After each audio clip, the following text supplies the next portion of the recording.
La reanimación con líquidos es ahora la siguiente parte que vamos a atender. Vamos a ir creando pequeños videos que nos permitan poder ir fraccionando el conocimiento y no sea un video demasiado extenso para su revisión. Entonces tenemos aquí la reanimación con líquidos, es otro de los elementos que nosotros vamos a poder estar realizando con nuestro paciente y bueno, pues es una piedra angular del tratamiento que se va a otorgar.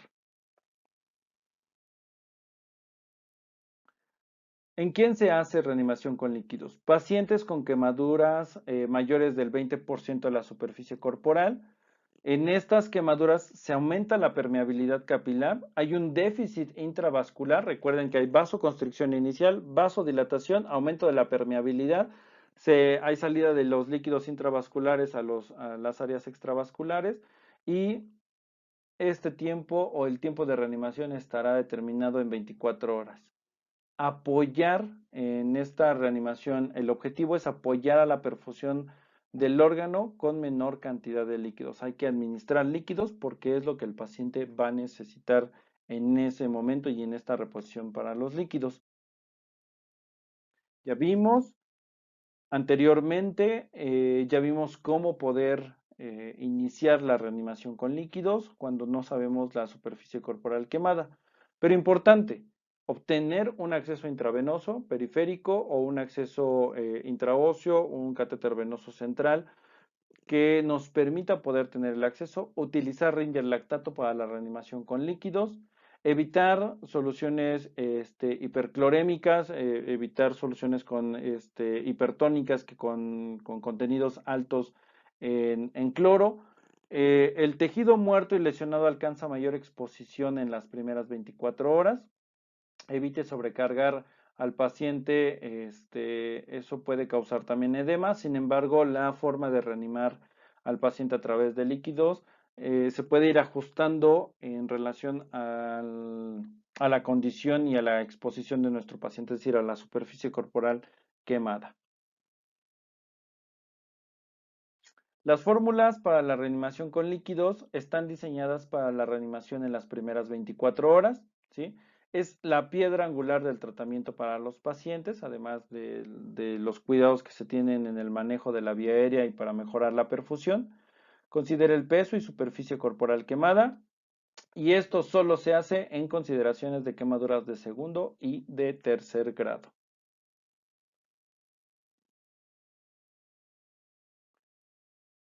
La Asociación Americana de Quemados publicó una declaración en el 2008. En esta declaración se busca utilizar algunas fórmulas para poder hacer la atención de la reanimación con líquidos. Existen dos. La fórmula de Parkland, que utiliza 4 mililitros por kilogramo de peso por superficie corporal quemada para 24 horas, y la fórmula de Brock modificada. Esta utiliza 2 mililitros por kilogramo de peso por superficie corporal quemada para 24 horas.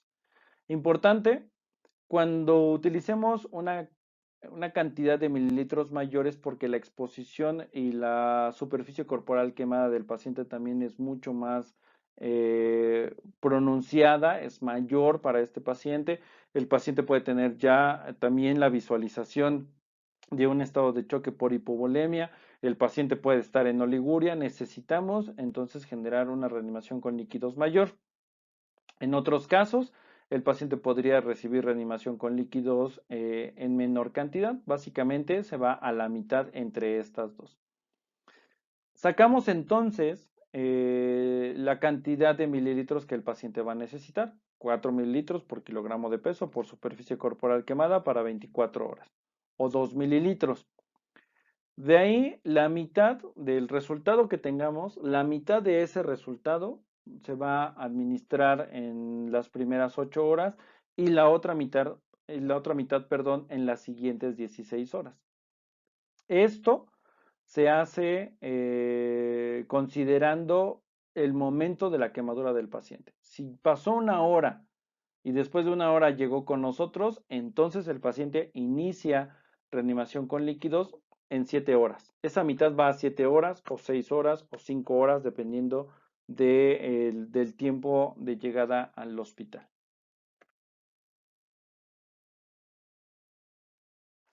En el prehospital o en el hospital para el manejo temprano se considera el uso de esta tasa de líquidos inicial y tasa de líquidos ajustada.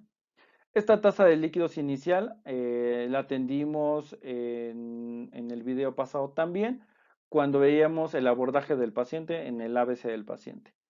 Menor de 5 años, 125 mililitros de Ringer lactato por hora, de 6 a 13 años 250 y de 14 años en adelante 500 mililitros por hora es la velocidad y la tasa de infusión de líquidos al paciente. Una vez que tenemos oportunidad, ahora sí, de obtener la superficie corporal quemada del paciente, podemos utilizar un líquido o líquidos ajustados, que serían 2 mililitros de Ringer lactato por el peso corporal del paciente en kilogramos, por el porcentaje de quemaduras de segundo y tercer grado, con la mitad del total de 24 horas en mililitros infundidas durante las primeras 8 horas y el siguiente en las siguientes 16 horas. ¿Sí? Entonces, importante, la reanimación con líquidos es vital. Si se retrasa la reanimación inicial, la primera mitad del volumen se administra en las horas restantes, lo que ya veníamos platicando hace un ratito. Fíjense, aquí tenemos un pequeño ejemplo.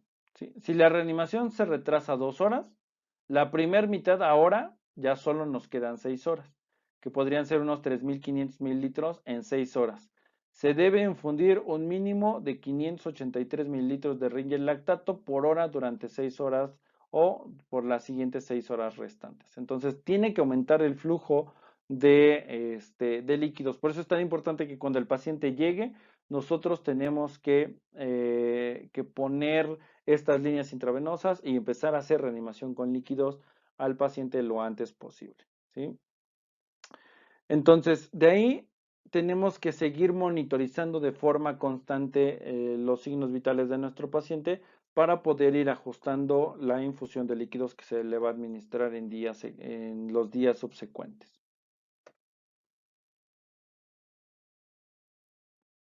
En el caso de los pacientes pediátricos menores de 13 años, se pueden utilizar 3 mililitros de Ringer lactato por el peso del niño en kilogramos, por el porcentaje de la superficie corporal quemada de segundo y tercer grado, con la mitad del total en las 24 horas. Se infunde la mitad en las primeras 8 horas y la otra mitad en las siguientes 16 horas. En niños con igual o menor de 30 kilogramos se debe de administrar glucosa también al 5% en mantenimiento para evitar hipoglucemias de los pacientes. Entonces, no solo la solución para la reposición de líquidos, sino también soluciones que mejorarán o mantendrán una tasa metabólica constante.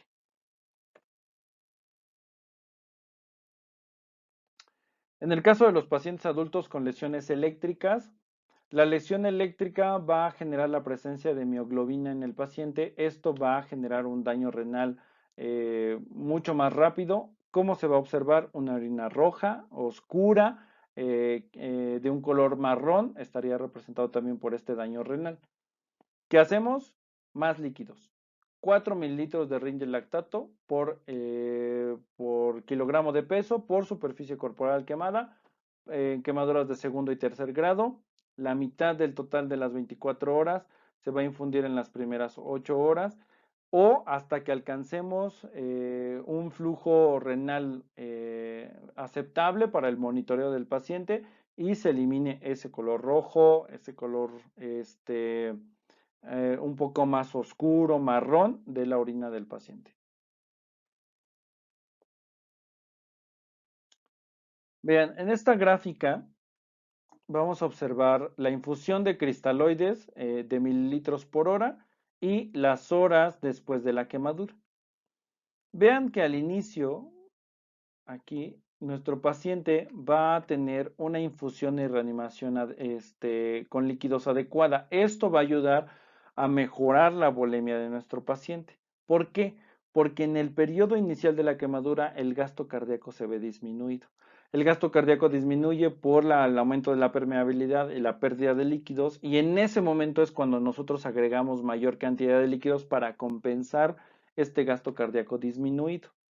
De ahí, entre las 12 y las 18 horas subsecuentes, se regresa a la normalidad de este gasto cardíaco, o bueno, se tratará de buscar que regrese a la normalidad la volemia del paciente, aunque el gasto cardíaco se va a mantener aumentado hasta que finalice el proceso de cicatrización. Eh, la disfunción cardíaca debe considerarse mucho en los adultos mayores con quemaduras. Después de esto, nosotros ya podemos empezar a ver que se genera una estabilidad mayor en el manejo de líquidos de nuestro paciente. Considere monitorizar de forma invasiva al paciente si es que aplica o un monitoreo constante y dinámico para nuestro paciente.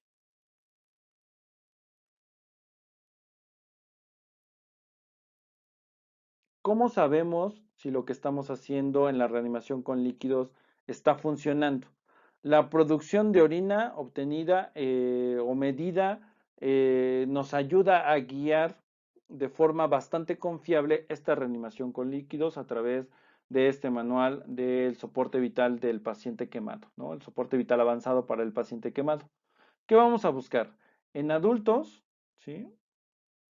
En adultos vamos a buscar de 0.5 mililitros por kilogramo por hora o de 30 a 50 mililitros por hora.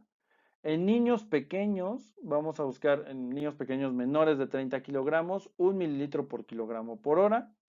En el paciente pediátrico, que va a ir de mayor de 30 kilogramos hasta los 17 años, así nos lo marca la bibliografía y el manual, de 0.5 mililitros por kilogramo por hora.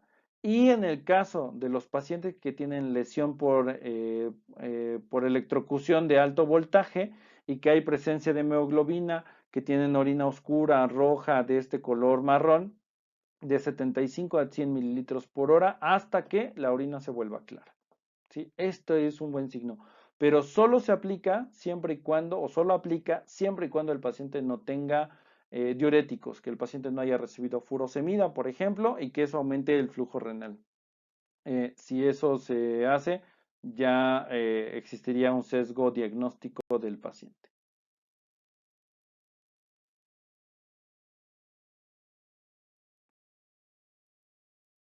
Muy bien, en algunos de los casos, podría no ser en todos los escenarios que tenemos, les vamos a dejar una lectura sobre la profundidad de la quemadura. Es una lectura más o menos de una cuartilla, un poquito más que eso, pero bueno, podría no estar presente en todos los escenarios. Entonces, eso depende un poquito de lo que estemos buscando en esa situación. Si solamente era la clase o si también agregábamos esto.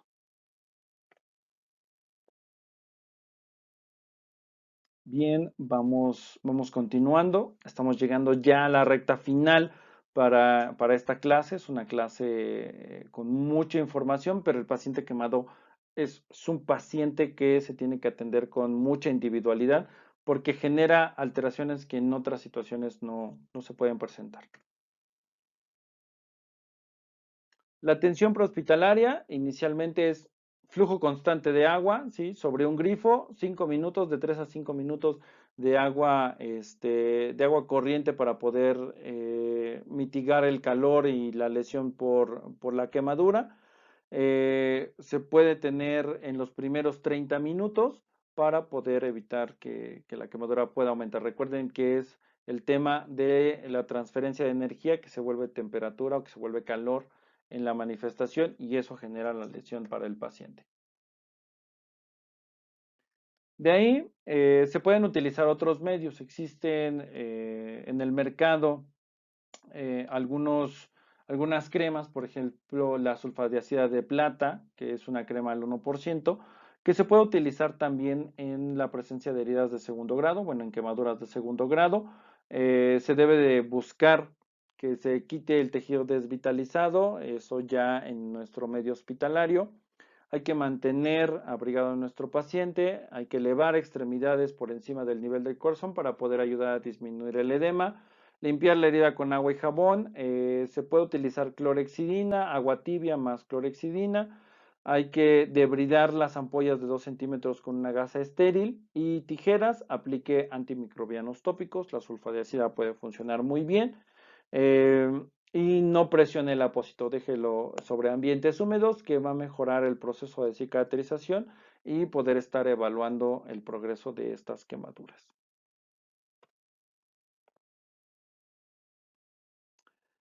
Compruebe, importante, recuerden que el síndrome compartimental es una condición que va a poner en peligro la vida del paciente también por el síndrome de reperfusión. Compruebe en las extremidades la presencia de los pulsos, llenado capilar de 2 segundos, que la movilidad, la coloración se encuentre bien. Esto hay que estarlo monitorizando cada hora porque si no podríamos estar frente a un síndrome compartimental y no lo visualizamos hasta que ya prácticamente está sucediendo. En quemaduras de cara, solo use agua y solución salina y quite lentes de contacto lo antes posible por este edema periorbital.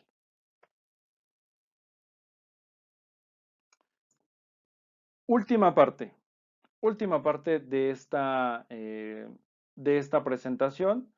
Quisimos abordar mucho más allá, no solamente las quemaduras, sino la relación a un trauma térmico, la quemadura, la hipotermia, la intoxicación por monóxido de carbono, por cianuro y ahora las quemaduras químicas. En las quemaduras químicas queremos aterrizarlo en ciertos elementos. Cuando se presenta una quemadura química por algún derivado o por algún químico de uso doméstico, la irrigación continua en grandes cantidades es poner mucha agua, mucha agua, mucha agua, que a través de la dilución se pueda eliminar el producto. Eso es lo que estaríamos buscando con los químicos que pueden tener o que podemos tener en los hogares.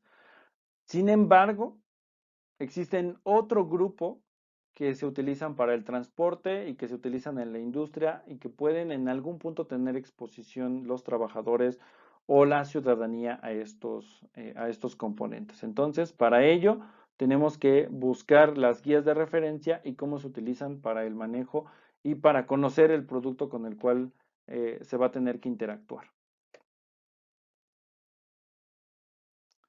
Primero, un dato importante, actualmente hay más de 500,000 sustancias químicas diferentes en uso en los Estados Unidos, incluidas más de 30,000 productos químicos que han sido designados como peligrosos por una o más agencias regulatorias. Aproximadamente 60,000 personas buscan atención médica profesional anualmente como resultado de quemaduras químicas. Los productos químicos causan lesión de cuatro formas, perdón. La absorción a través de la piel y membranas mucosas, la ingestión oral, la inhalación y una combinación de alguna de estas. Entonces, los productos químicos pueden estar presentes y las carreteras, pues bueno, son el medio de transporte de estos elementos, entonces se pueden encontrar en algún tipo de evento vial, por ejemplo.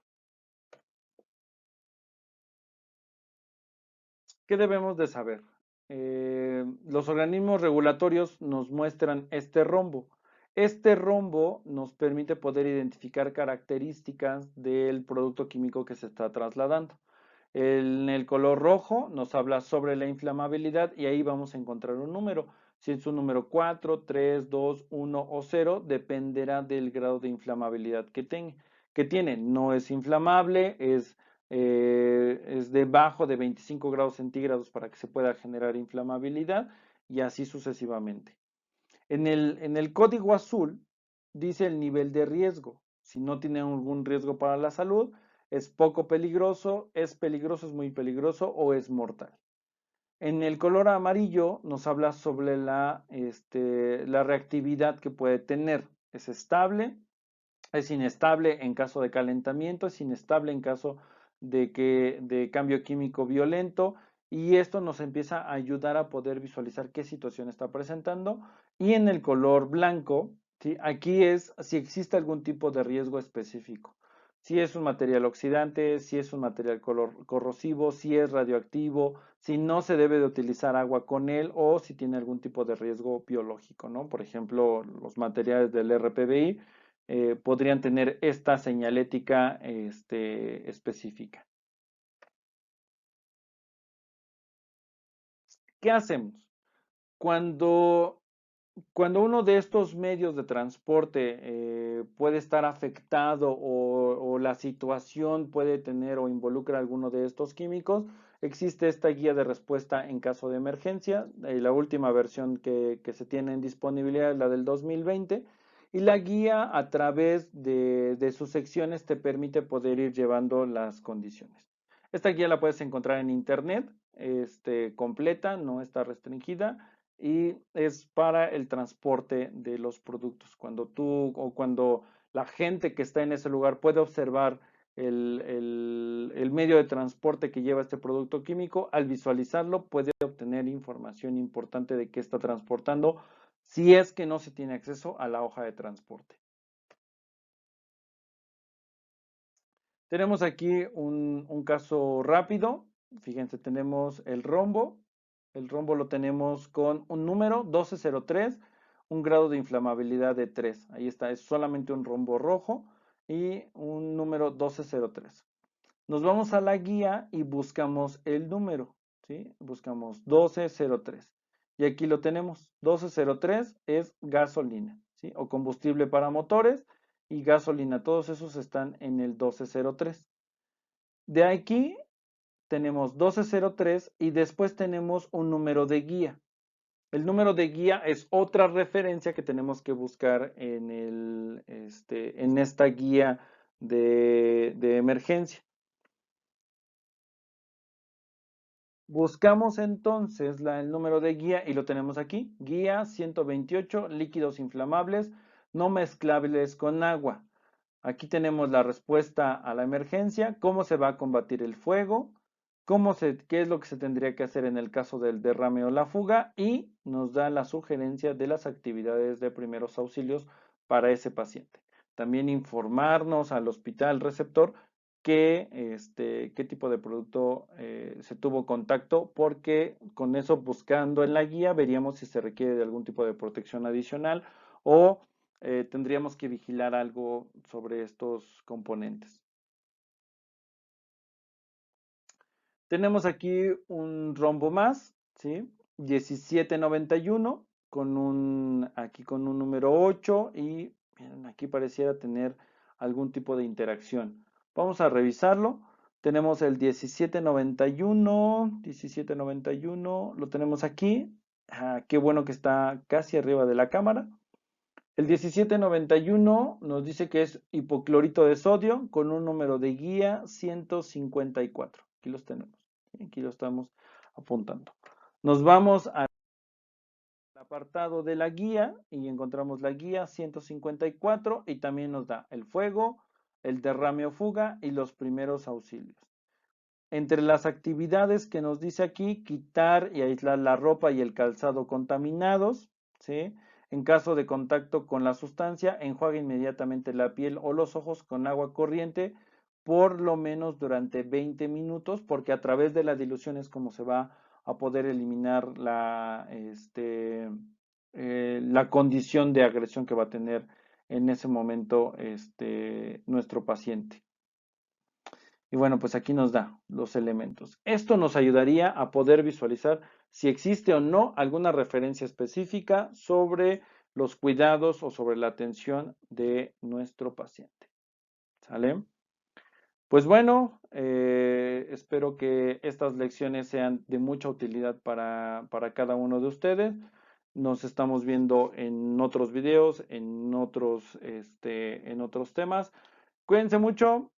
Nos estamos saludando. Chao. Buena vibra a todos. Adiós.